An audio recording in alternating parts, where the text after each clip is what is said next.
What is up, Florida 400 Worlds? Craig from CraigerCo Classic here. Where am I at today? Maple Leaf. Have you been here before? No, this is my first time. Your first time? What's your name, man? Who are we talking to? Tony Stussy. So we got two trucks to look at here, but I want to start with this one behind us. Tell us a little story on how you got this truck behind us. A buddy of mine had seen this truck on Facebook Marketplace or one of the groups, and it was in Laurel, Montana. And it just so happened we was going on a bike trip. While we was out there, I told the wife, said, boy, I'd sure like to look at that truck. And she says, what are you going to do if you buy it? And I said, oh, I'm probably not going to buy it. Well, moral of the story is, you ride the Harley out there, you rent a trailer, you hook it on the truck, and you drive the truck home pulling your Harley. How was the drive?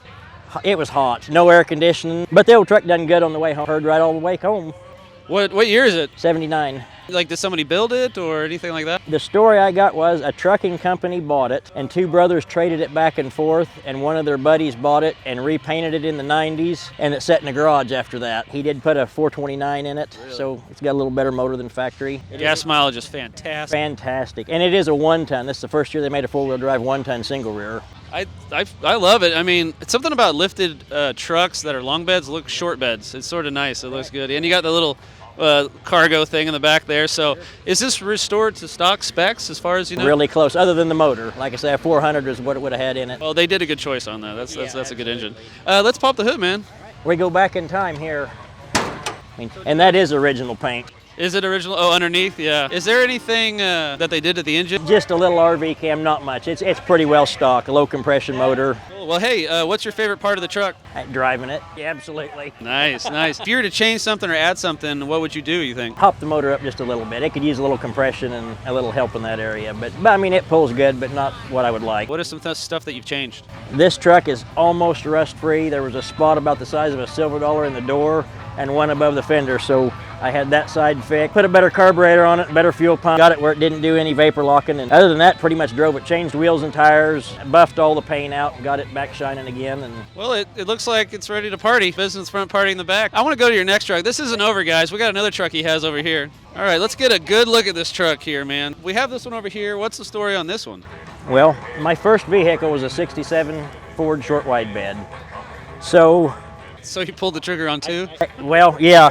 This one, it turned out a guy that has been around my hometown forever, Wally Kasner, actually built the truck to this point. And I had an opportunity to buy it and told the wife, I said, I'm going to buy it. I want it. I love you, honey. Yes. But we now have two classics. Yes. Well, that's cool. So tell me about it a little bit. Like, you said he changed the badges to 67, which was a good choice. Yeah, I mean, it was a 68, so it had the reflector on the end of the badge here. It had the reflector on the back, which my understanding is the government mandated that for the 68 model year, and Ford did a terrible job putting the one on the bed in particular because it looks like they just stuck it on the side of it. And since 67 was near and dear to my heart because my first vehicle, so it just made sense to go back with that. We had to put a new hood on it. The hood had some issues, so I bought a new hood, had it painted. I love the wheels. Good choice. And actually, Wally picked the wheels out. That was done when I bought the truck. Other than that, pretty much just some tinkering stuff and driving it. We're going to look at the interior in a second, but what's under the hood, man? It has an old school 390.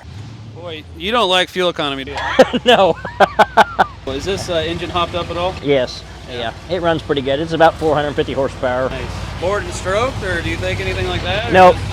I got Chinook race engines, built a motor, and we was unclear what the actual specs was, and I was so impressed. I called them, and they sent me a spec sheet on everything on the motor. Well, hey, have you changed anything on it since you got it? Really, not a whole lot. Why change perfection? Right. And there's some things that's in the works. Yeah, you're not broke enough. It's cool. Yeah, absolutely. And by the way, I haven't cleaned this one yet. Yeah, we were judging you quietly, So tell us about the interior. Doug Moffett Custom Interiors from Granby, Missouri, done the interior. Done a really nice job. Ooh, this one has air conditioning. Air conditioning, and it works well. I like that tack. I do have a Dakota digital dash for it, and new bezels, and all new knobs for the inside of it. My door doesn't open so nicely like this. And they shut like a bank vault. It's the greatest noise in the world, isn't it? Here, hold on. There's something about a classic door shut. Yes, and it's got to be a Ford, because Chevrolet, you'd have to pick it up and shut it. I like you. Now it's my turn to take it and go to my style. Well, what's something you're going to do? I want to get the gas tank redone. I just realized you got a sticker on there, man. Yes. Zoom in on that.